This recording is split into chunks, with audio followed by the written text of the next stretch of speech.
1, 2, 3. GKMNU program PBNU. GKMNU program PBNU. Mari kita lakukan gerakan keluarga maslahah. Keluarga maslahah berteriak hore, hore. Bisa, Bu? Bisa. Pada istrinya, pada suaminya, pada anaknya, tetapi tidak bisa bermanfaat kepada orang lain, kepada tetangga, atau tidak bisa dikatakan maslahah. Baru dalam lingkup sakinah. Kalau sakinah itu lingkupnya individu. Sakinah itu tidak bisa dirasakan atau memberi manfaat pada orang lain. Tapi sakinah hanya dirasakan oleh kelompok atau anggota inti keluarga atau sakinah. Tapi kalau maslahah, keluarga yang maslahah bisa dirasakan oleh inti atau anggota inti keluarga dan juga memberi nilai manfaat kepada orang lain, tetangga, lebih umum lagi se-RT, lebih umum boleh se-RW, lebih umum boleh se-desa. Persis seperti ibu-ibu yang hadir sekarang itu. Pada kegiatan NU atau ambil saling manfaat, hadir karena untuk ke majelis taklim misalkan menambah keilmuan, pada racike andi, pada seni baainga, pada seni bacacana, dan macam-macam. Itu yang dicoba dibangun oleh Nahdlatul Ulama dari sisi memperkuat maslahah di lingkungan keluarga. Nah, pada napan jenengan membeda tatang kena sobung omor mungkin. Nah, itu bisa memberi manfaat kepada orang yang berduka. Hadir nolongnya baik mulai materi, mulai doa, mulai tenaga mungkin. Kan sobung kita arasa nyesel. Nolongnya secara materi abis beres sakidu nyesel sobung mungkin. Norok atahlidan ngaduai tak nyesel. Nah, itu yang dikembangkan dari nilai ajaran Ahlus Sunnah wal Jamaah. Mencoba maslahah itu dibangun tidak hanya mulai dari keluarga sampai bisa bermanfaat kepada orang lain. Nah, saya singkat-singkat aja begini.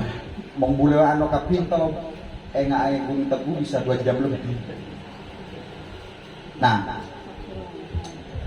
ciri-ciri keluarga maslahah supaya panjenengan oleh ciri-cirina suami istri yang soleh, anak-anaknya baik, pergaulannya baik, berkecukupan rizkinya.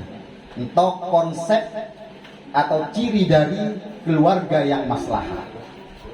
4 keluarga maslahah, ciri dari 4 keluarga maslahah entau diserap atau diambil dari hadis yang diriwayatkan oleh Imam Ad-Dailami, arba'un min sa'adatil mar'i antakuna zaujatuhu sholihatan wa auladuhu abraran wa khulqatuhu sholihin wa ayyakuna rizquhu fi baladi. Sudah mencangkup 4 hal ini, maka keluarga sudah dikatakan soleh, maslahah. Pertama, suami istrinya soleh, mongnya istrinya tok serajin ngabento tatang kena sesubung omor lakena males norok tahlil atau kita maslahah bertentangan.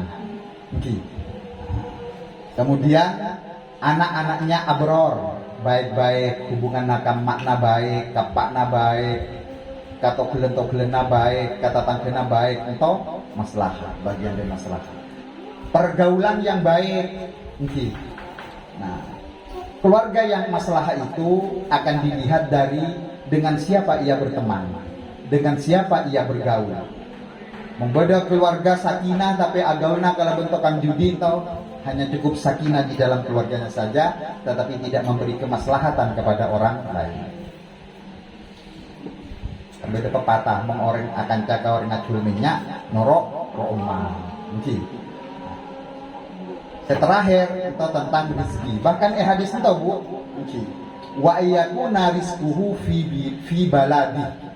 Rizkinya keluarga yang maslahat ini dicari, didapat di lingkungannya sendiri. Kamu lagi nak boleh dari Malaysia Pak? Atau ya apa sih kita bermau orang? Saya lagi nak nyari kerja di Malaysia di Mina Bade Dinto. Ayo coba. Entah hadis nih. Hah? Apakah bisa dikatakan maslahah harmonis mungkin dong abas? Dari sisi materi bisa dilihat ia bahagia, tapi dari batin nabu bluk dong. Hah? Angki sake olo etina napepo. Nah, bagaimana cara kemudian mengatasi, mencari masalah, mencari jalan keluar ketika salah satu dari pasangan suami itu berjauhan dalam mencari rezeki, maka harus ada komitmen. Makanya salah satu landasan pernikahan atau misakon ghalidha, ada perjanjian yang kokoh. Harus ada. Jika silahkan ke Malaysia 6 bulan sekali Paleman, 1 tahun sekali Paleman. Cek sampai ke Malaysia 10 tahun mulai kering sabuna. Maka apa yang akan terjadi? Yang akan terjadi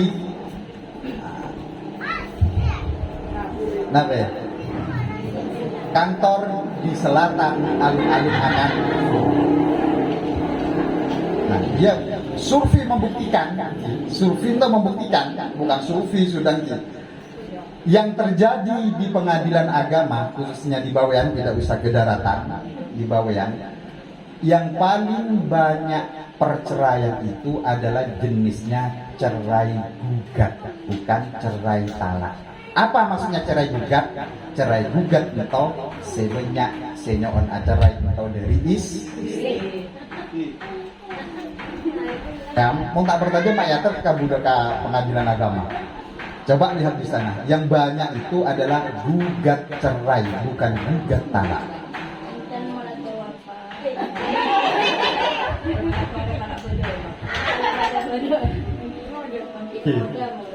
Nah, itu maksudnya. Mungkin Bu, kalau di Bawean itu di rumus ketika dibandingkan jumlah nikah dengan jumlah cerai, 5 orang yang menikah, 2 diantaranya cerai. Jadi hanya mampu yang bertahan 3 orang. Jumlah nikah per tanggal 18 November itu tambah Singapura 560. Jumlah orang bercerai 160. Ya mungkin 2/3 kan banyak orang sakabi. Ya, jadi 160 dari 560 artinya bukan dari orang 560 ton, enggak. Sama dengan kalau Pak Lurah nyensus angka kelahiran dan kematian. Yang lahir di Sidogedung Batu tahun 2023 70 orang, yang meninggal 80 orang, bukan yang lahir ini maksudnya yang meninggal, bukan. Tahu sih. Tapi perbandingan. Jadi perbandingan ada orang yang berkeluarga 5 orang, nah 2 diantaranya itu gagal dalam membina keluarga.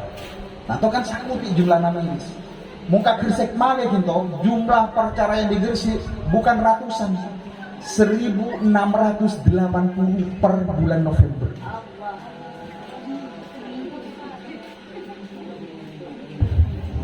Atau saya tercatat, saya tidak tercatat. Saya cerai-cerai colong tuh cewek ini. Itu biarkan banyak seperti itu. Hah? Lah ini makanya dari apa yang tahu sebenarnya, misalkan kerja kapal 6 tahun tak tahu apa leman, petong tahun tak tahu apa leman, kan hampa. Ya, harta dipenuhi terus. Makanya harus ada komitmen di situ.